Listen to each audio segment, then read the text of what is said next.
Now, I'm going to show you a video. We'll switch to it in a second. But I've been teaching at Xavier University since 1982. And so it's all, 40 plus years there. Actually, I'm retiring in June of 26. And for the first, maybe first 10 years, I used to give, standard law school type exams. I teach in the business school. And I teach really exclusively MBA students now. And I used to give a typical law school exam, here's 2 hypos, 15 issues, spot the issue, tell me the elements, make the arguments, counter-arguments, defenses, etc. And I thought, this is fine, and that's okay, that's a fine way to do it. But around 10 years into my career, I started thinking, there's got to be a better way for me. And what I've done for the past 30 plus years, is for their final exam, students will get together in teams, ethics teams. And what they do is they come up with an idea. They either do a voice over PowerPoint, but the more powerful ones are skits. And so they'll do a skit on a theme, and they'll ask me, we'll work together, and I'll approve it. They'll show me a script. And they'll show the video, 6-10 minutes, typically no longer than that. Then they'll come up and they'll have a conversation about that. And for me, that's a really interesting and creative way of finishing off a course in law and ethics, which is what I teach. So this video, we're going to show in a second, has got 4 people. They're all executive MBA students from basically 2 years ago. And the cast of characters is we've got Matt, who is the uncle of Tyrone Ugarte. And Matt works at an organization, and there's a job opening that's come up, and Tyrone seems to be the perfect fit. We'll see that. Then we have Sydney, who is the HR manager, and we have Zach, who's the IT person, and they're really new to getting AI in the hiring process. So what I want you to listen to as we go through the scenario, and there'll be some questions afterwards. So I want you to listen to what's going on and what do you think is happening. So with that, can we show the video? Hello! Hey, Theo Michael, good to see you. You've been too long. Yeah. Got your coffee. Oh, thank you. You like it, right? I do. I like it. So, we're on lunch, so let's get right down to it. I'm really glad you came in. I think we've got an exciting opportunity at our company that you'd be a great fit for. Yes, I saw your email. Thank you very much for sending me that. I do agree that it looks like I would be a perfect fit. They want someone that has a computer science degree, which I do. That I have an MBA. I have led a team of more than 5 people. So I think this is a very, very good fit. It's almost like stellar for me. I'm not saying this because of your uncle. I'm saying this because of the respect I have for you as a professional. Your qualifications speak for themselves. You check all the boxes for someone who would look forward to this position. And I think it's going to be clear to anyone in our HR that reviews your resume that you're the best qualified candidate for this. Great, thank you. I'm really excited to see what this does.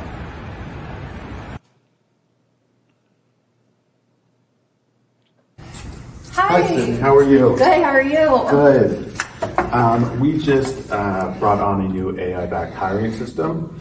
We think it's really going to cut down on all the money and time it takes to interview all these candidates. I know you're interviewing for a new role, so I thought I'd let you know. Yeah, thank you for that visibility. I know we're, like you said, looking for a CRM manager, so I think this is perfect timing. One question though, have we really done our due diligence to make sure that we're not having any biases with this new system? I know AI is new. Do we feel like we've done kind of the due diligence of making sure it's working?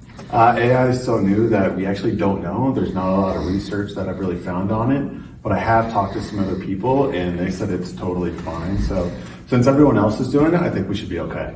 Okay, all right. Well, I trust your judgment. So awesome, sounds good. Thank you. All right, so it looks like I received applications from Jessica, John, Kyle, Sarah, and Denise. And it looks like they're recommending John Doe in particular. So I think, right, I'll let them know that we're good to move forward with this. He looks like a good candidate. It'll be just so nice to have someone start as soon as possible on this work. So I'm looking forward to moving forward and not having to look back on this. So I'll give him a call, I think. Hey, Tyrone, I'm your favorite nephew. Hey, good. How are you? Good. So I can't wait to hear how the job interview goes. There was no job interview. What? I didn't even get a call. You didn't even get a call back? No, nobody called me, nobody contacted me. I haven't heard anything. Have they already hired someone? I haven't heard anything, but your qualifications were exceptional. That makes no sense. I thought so too, but I don't know. Nobody talked to me. So, Let me talk to my boss. sounds good.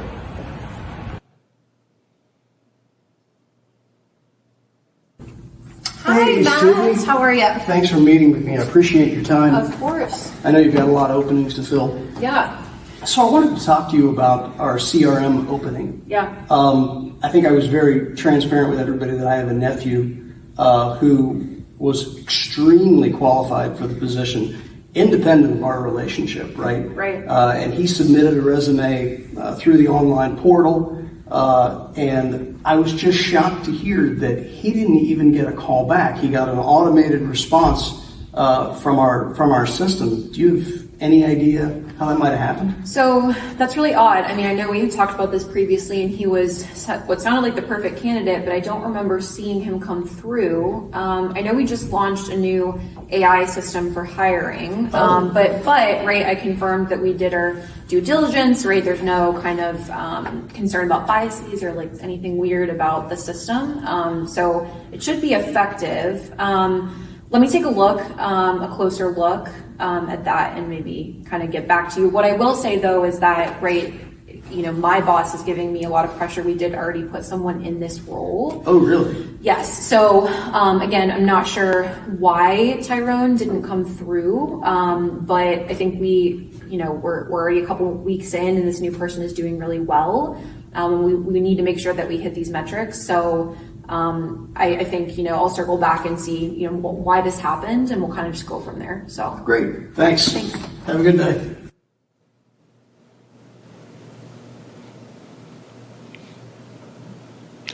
So we're going to switch to a poll question right now.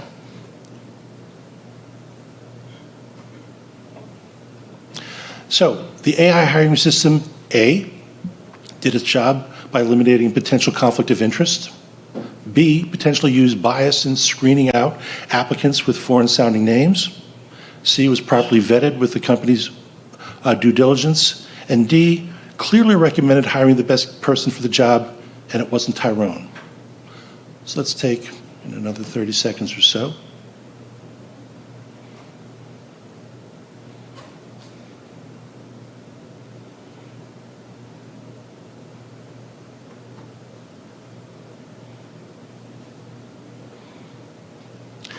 Let's take a peek at the conflict of interest question. Yes, Tyrone is the nephew of an employee who works there.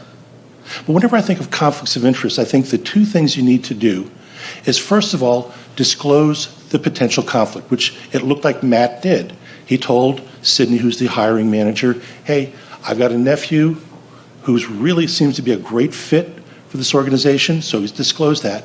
And then recusal, to take yourself out of the decision-making process. And he wasn't involved in the decision-making process. So even though there's a potential conflict of interest, I don't think there's a conflict of interest. I think sometimes what happens is we make an easy answer as opposed to a better answer.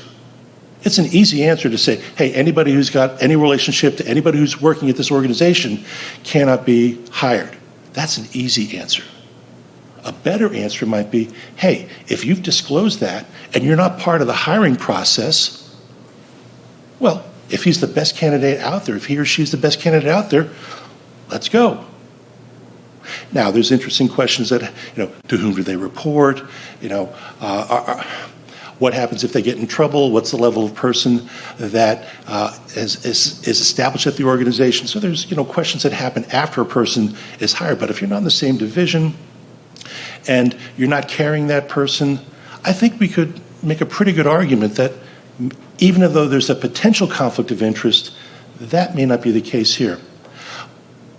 I look at letter B, the potential bias.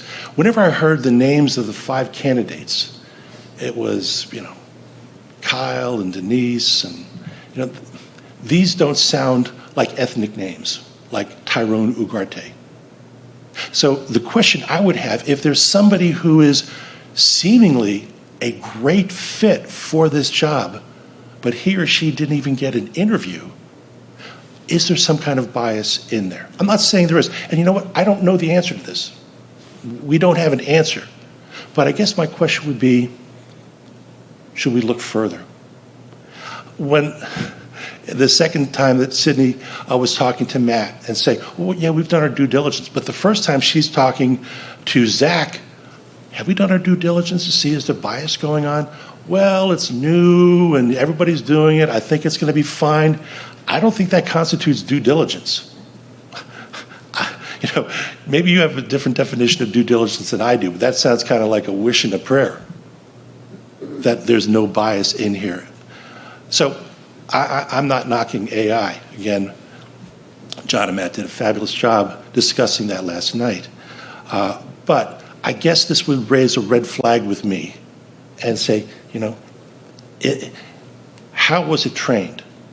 Was it trained by past data of who we've hired in these positions, and have they all been white males? And if that's how we train this, is it looking for that as an indicator of future success?